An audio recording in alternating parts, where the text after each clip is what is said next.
Welcome to mummy's kitchen. நான் இன்னைக்கு உங்களுக்கு ஒரு சூப்பரான உளுந்து வடை ஹோட்டல்ல இருக்கிற மாதிரி எப்படி பண்றதுன்னு செஞ்சு காமிக்க போறேன். இதுல சோடா மாவு எதுவுமே போடாம நல்லா புஸ் புஸ்ன்னு சூப்பரா இருக்கும். இது எப்படி பண்றதுன்னு நான் உங்களுக்கு பண்ணி காமிக்க போறேன். இந்த வீடியோக்குள்ள போறதுக்கு முன்னாடி நம்ம சேனலை லைக் பண்ணுங்க, ஷேர் பண்ணுங்க, சப்ஸ்கிரைப் பண்ணுங்க. இப்போ நம்ம உளுந்து வடை பண்றதுக்கு உளுந்தை நல்லா கழுவிட்டு 2 மணி நேரம் ஊற வச்சிருக்கோம். இப்போ மிக்சியில் தண்ணி இல்லாமல் அரைச்சி எடுத்துக்கலாம்.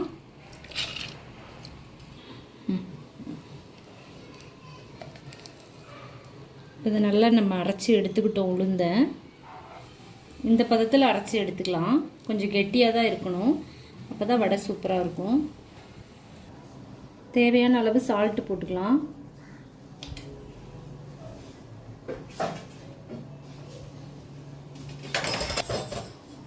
வெங்காயம் கட் பண்ணி வச்சுருக்கோம், அது போட்டுக்கலாம்.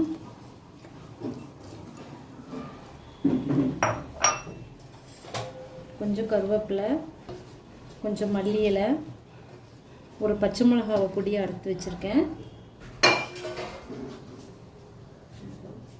கொஞ்சம் மிளகு போட்டுக்கலாம். 1 ஸ்பூன் அரிசி மாவு போட்டுக்கலாம், அப்போ தான் நல்லா கிறிஸ்பியாக இருக்கும். இதெல்லாம் போட்டு மிக்ஸ் பண்ணிக்கலாம். நல்லா மிக்ஸ் பண்ணிவிட்டு நம்ம இப்போ உளுந்த வடையை சுட்டி எடுத்துக்கலாம்.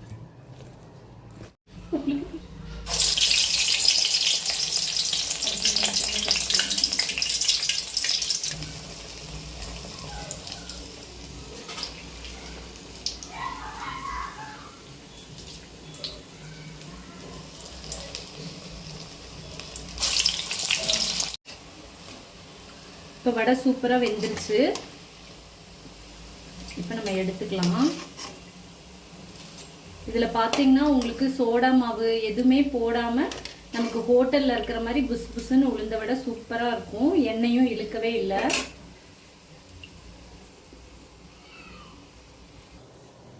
இப்போ நமக்கு சூப்பரான உளுந்து வடை ரெடி ஆயிடுச்சு ஃப்ரெண்ட்ஸ்.